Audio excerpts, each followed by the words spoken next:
usapang panaginip naman po tayo ngayon na Kumari Kuntigang kasi isa po sa ating follower dito ay nagtatanong tungkol po sa panaginip. Kasi siya daw po ay palaging nananaginip at medyo parang kakaiba yung panaginip niya. So ngayon po, since tayo po ay medyo matagal-tagal na hindi po discuss tungkol po sa mga panaginip, ayan po ang ating pag-uusapan ngayon. Tayo po ay magdi-discuss ngayon ng isang uri o isang klase ng panaginip na kapag ito po yung napanaginipan po ninyo, parang negative. Nako, ano ba yan? Kasi ewan ko kung madam to o Seth. Kasi ang profile picture niya ay lalaki, pero ang pangalan niya ay Imelda. Imelda. Imelda Ipugao. Ito. Kasi nag-message siya po sa atin, Kumari Kuntigang. Siguro hindi ko alam kung taga saan to.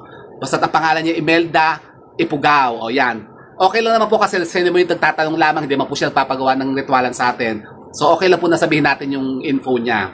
So ito yung sabi niya sa akin sa message niya sa atin.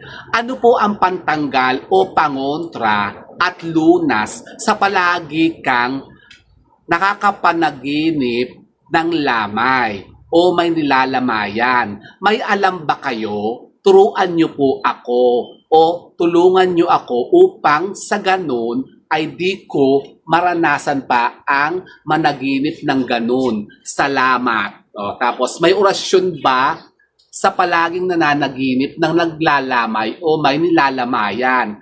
Tulungan mo naman ako, please. Talagang may please talaga siya. Pues, kung kayo po Kumari Kuntigang, isa rin katulad po nito ni Madam, si Miss Imelda Ipugao, na yun na nga, lagi daw nananaginip tungkol po sa patay, yung nilalamayan. Kasi alam niyo po ba Kumari Kuntigang, ang panaginip tungkol po sa patay o yung naglalamay, kalungkutan niyan. Talaga ba? Siyempre, patay nga Sino ba masaya pagka may namamatay? Di ba siya? Diba? Parang di mo kayo nag-iisip Siyempre, ang connotation po kasi ng patay sa panaginip, kalungkutan yan. Maaring ito si Miss Imelda Ipugao ay may dinadala siyang napakabigat na suliranin o problema sa buhay. It's either siya siguro nagsasuffer ngayon sa health issues o maaring sa pamilya o sa karelasyon na yan ang nagbibigay sa kanya ng kalungkutan. Kasi yan po, ang connotation po niyang lamay o patay, yung panaginip na ganyan, ay pagdurusa. Talaga ba? Opo, baring siya may karamdaman na medyo malubha at yun ang dinadanas niya ngayon. At marahil siya nagsasuffer ngayon sa sakit. Aba? Di kailangan magpa-check up. Aba?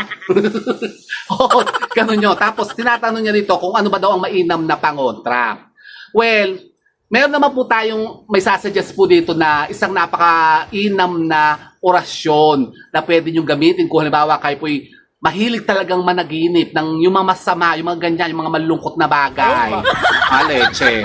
Alam niyo po ba, Kumari Kuntigang, kung yung halimbawa kayo po'y palaging nababangungot, yan, yung palagi kayo nananaginip ng mga masama, mga nakakatakot, yung mga ganyan kalungkutan. Ako, negative kasi yan Kumari Kuntigang. Ito naman po, alam niyo po ba Kumari Kuntigang, isang napaka-powerful po na orasyon na babanggitin niyo lamang po bago kayo matulog. Ito, yung orasyon po ng Akat Simat po.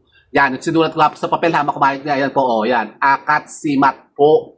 Yan po ang uusalin niyo po ng 3 beses bago kayo matulog. Tapos, ang mainam po, magpalit kayo ng punda ng unan niyo. Baka naman amoy laway na yung mga punda niyo. Ano correct doon? Abay, maano yun? Hindi maganda kasi kapag tayo po hindi nagpapalit ng mga punda ng unan natin, ang pagtulog natin, kumbaga parang disturb. Hindi kayo parang relax, parang syempre amoy laway yung unan niyo.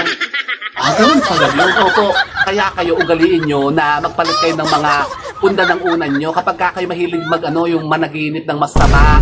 Kasi yan parang nanunot yan sa unan nyo, ang na-imbibe yung energy negative.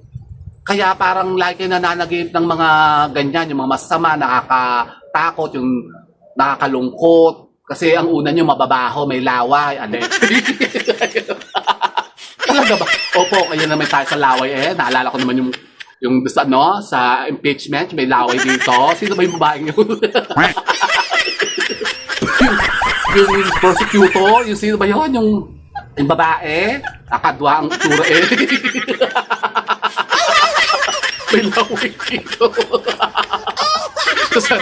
So yun po habang kumaligdigang. Tapos, mainam po habang kumaligdigang, bago kayo matulog, magdasal muna kayo. Ganun. Kasi yung mga ganyang panaginip na masama, kasi kaya malulungkot na panaginip, katulad yan, lagi daw siya nakakapanaginip ng lamay at may nilalamayan. Kasi natatakot siguro siya, baka may mamatay sa kanila. Pwede rin po yan, isa rin pong sign yan o premonition na baka meron isa sa mga pamilya po ninyo ay malapit ng matego earth. Ako naman po, pag nakakapanaginip ako ng tungkol sa patay, madalas ako nakakapanaginip ng mga, hindi naman madalas, pero pagka ako po nanaginip, sigurado ko alam po ng ibig sabihin noon. Kasi kapag ako nakakapanaginip ng mga taong namatay na, mga kamag-anak ko, tapos meron siyang kasama doon na isang karakter na miyembro ng pamilya namin, ay ang kasunod noon, death. Paano? Halimbawa, lola ko. Yung lola ko noon, una ko napanaginipan nung bago siya namatay. Ako yung naglalakad po sa dagat. Ako yung naglalakad sa dagat na ganyan. Malayo na ako, may tumatawag sa akin. Pero nabobosesan ko. Ang alam niyo kung anong sinong boses? Lola ko. Natawag ako sa pangalan ko. Tawag ng tawag, sabi sa akin Hi, Benabe! Benabe! Gagawin ako. Siya lang tumatawag sa akin na gano'n yung buong pangalan ko. Sabi ko, sino ba itong tawag ng tawag na to? Pero hindi ako lumilingon. Kasi ganyan yan, hama kumalik. Pag sa panaginip nyo, may tumatawag sa inyo, sa pangalan nyo, huwag kayong lilingon. Huwag kayong lilingon. Kasi maaaring kunin ng kaluluwa nyo nung taong yun na tumatawag sa inyo, lalo na pagka hindi nyo kilala yung boses. Ganun. Ako naman, parang naulinigan ko, lola ko yun eh. Sabi ko, si lola, tinatawag ako. Ako yung pandalas na, dire-diretso ako doon sa dagat, di ako lumingon. Tapos sumunod noon, lola ko na naman, namatay na. Yung siguro mga ilang buwan laang, namatay na yung lola ko noon, yung pagkatapos ko mapanaginitan yun. Then yung sumunod, siguro mga years after, sumunod naman, nung mamamatay naman yung tiyahing ko, nakita ko naman yung lola ko na yan. Kasama ko si Gabi noon, karga-karga ko pa, baby pa si Gabi eh. Siguro yung mga 2 taon pa lang si Gabi noon, karga-karga ko. Ang scene ay nasa, sa karsada, highway, kami umapara ng bus. Kasi umuulan, bumabaha, bahang-baha na daw sa paligid, tas ang lakas ng ulan. Kumara kaming ganyan ng bus, kasama ko si Gabi, kalong-kalong ko ganyan. Pag akyat ko sa bus, umupo ako doon sa may unahan. Paglingon kong ganun sa likod, andun yung lola ko na naman. Alam niyo kung sino kasama? Yung tiyahin ko, si Rosita. Si Ate Rosita, naku, si Maria Joseph, sumalakat naman kanilang kaluluwa. Pagkakita ko ganyan, nakangiti sa akin, yung dalawa, nakanginyan. Taka ko, sabi ko, sa kaya pupunta kong dalawang ito? Ulan na ulan doon. Di nakatingin, pero hindi umiimik. Tapos hindi ko na pinansin, ako'y isnab naman kasi sa personal pagka ako'y hindi mo nga nakikita ganyan, kung hindi mo ako papansinin, hindi ko din papansinin lola ko tsaka tsahin ko yun. Hinayaan ko lang. Alam nyo, parang nawala na yun. Siguro mga weeks lang, namatay na yun si Ate Rosita. Si Rosita namatay na rin sa health serve. Ayun, yun ang pangalawa. Ayun na naman. Siguro yung taon na naman na lumipas, sumunod naman namatay si Pitong. Si Kuya Pitong. Ang scene, ako daw ay bumili ng itak. Yung uncle kong yun, si Pitong, ay magaling gumawa ng kaluban ng itak. Yung saksakan ng itak, yung kaluban. Alam niyo ba yung kaluban? Yung parang kahoy yun na pinagsasaksakan para tatago mo yung itak. Bumili ako ng itak, walang kaluban. Sabi ko, magpapagawa ako kay Kuya Pitong ng itak ng kaluban.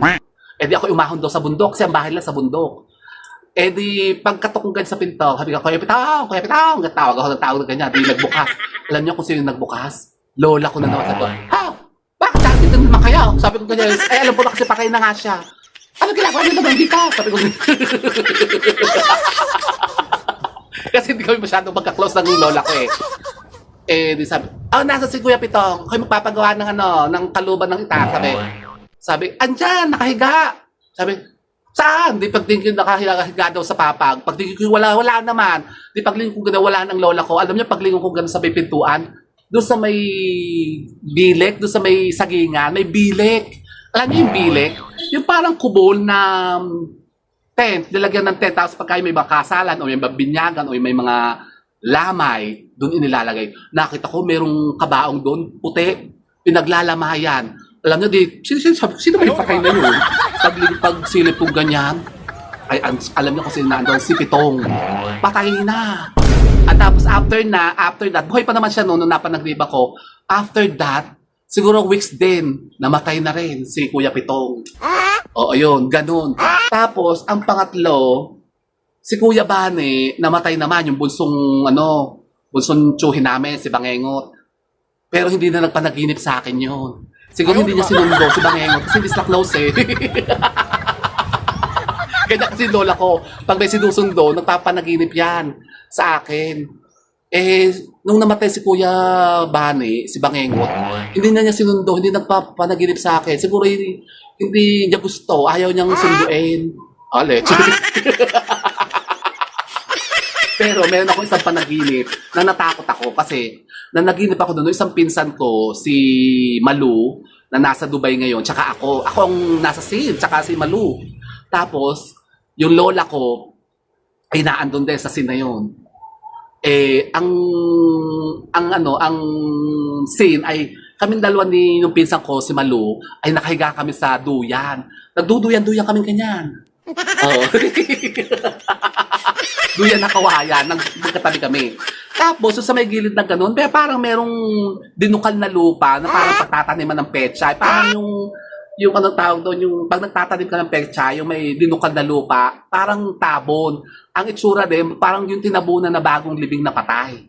Tapos sabi may narinig ako boses. Sabi niya, sino naman nagbukal dito ng lupa? Eh, alam ko naman yung boses ng lola ko, siya yun eh. Lola ko yung boses lang eh. Sabi ko, si Lola nagagalit. Sabi ko, yun, nagagalit na naman si Lola. Si Lola nagagalit. Baka tayo pagalitan niya. Eh, alam kong matagal ng pataya. Sabi ko, bakit andito yung matandang niya? Patay na yan. Eh, nagagalit. Kasi pagtingin kong gano'n, meron nga namang merong tabon doon na parang mahaba, na parang plat, parang yung garden plat na pagtatanim ng pechay, na binungkan na parang tinakluban. Sabi ko, nga naman, sino bang nagkalkal nandyan ng lupang yan?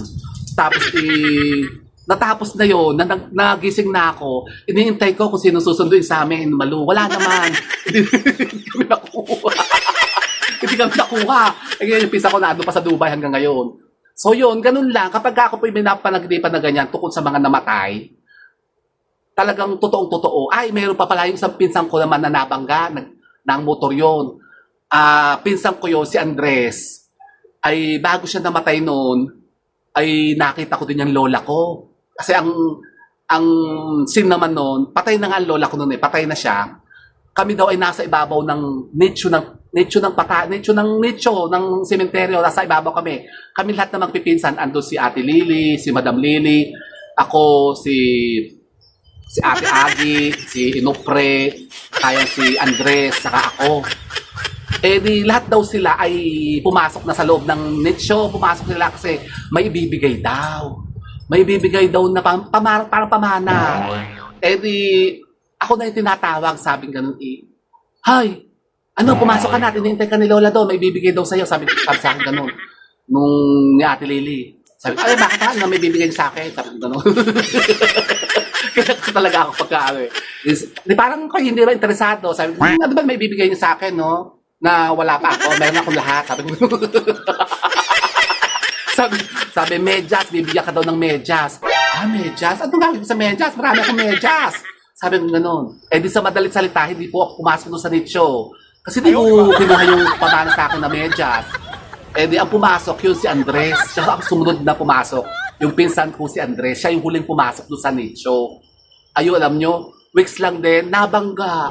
Nag-inom. Eh, umuwi, tinatawagan ng asawa. Sabi, umuwi ka na dito. Eh, lasing na lasing, nag-inuman yung magkapatid. Abay, nabangga dyan sa may bayan. Sabog yung ganto, yung ulo. Ukam. Ayun, namatay. Ay, kung ako pala pumasok doon, yung ako yung medyas, baka ako kinuha ng lola ko. Leche, wag na. Diba? So, ganun po. Halimbawa, kayo po yung nananaginip ng ganyan. Ang gawin nyo po, palitan nyo po yung punda ng unan po ninyo. Pag nananaginip kayo ng masamang ganyan, Palitan yung punda ng unan po ninyo, tapos tapik-tapikin nyo ng 3 beses, tapos ito. Banggitin nyo po ito, ang orasyon na ito ng akat simat po. Akat simat po, akat simat po. So, ganun po hama kumari kung tigang. Kung madalas kayo nananaginip na masamang ganyan, yan po ang gawin po ninyo. Magpalit po kayo ng mga pundanan nyo po mga unan, tapos banggitin nyo po ng 3 beses ang orasyon na ito hama kumari kung tigang. Ang orasyon na akat simat po. Yan po, 3 beses yung usalin hama kumari kung tigang bago kayo matulog, tapos magdasal kayo ng isang ama namin, isang abagi noong Maria, para hindi kayo dalawin ng mga masamang mga panaginip na ganyan o yung tinatawag nga po na bangungot. Opo, hama kumari kung tigang na ko, leche. Nakakatakot pagka ganyan, lalo yung babangutin, tapos mag-isa lang kayo. Yung lalakas maghilik dyan, yun ako yung prone niya sa mga bangungot. Lalong-lalo sa mga lalaki, hama kumari kung tigang. Yung mga lalaki kasi ang madalas na binabangungot eh. Kaya ingat-ingat kayo, hama kumari kung tigang. So, ganun po ang gawin po ninyo. At ang pinaka-importante nga hama kumari kung tigang, bago kayo matulog, humingi kayo ng gabay, magdasal kayo para kayo po, gabayan kayo sa pagtulog nyo para magising pa rin kayo kinabukasan. Leche. So ito hama kumari kung tigang, sana pa may napunta ka mga bagong idea at kaalaman sa pagkontrola sa mga sinasabi mga kamalasan na yan. And with that mga kumari kung tigang, keep safe and God bless. Thanks for watching. Bye mga kumari kung tigang.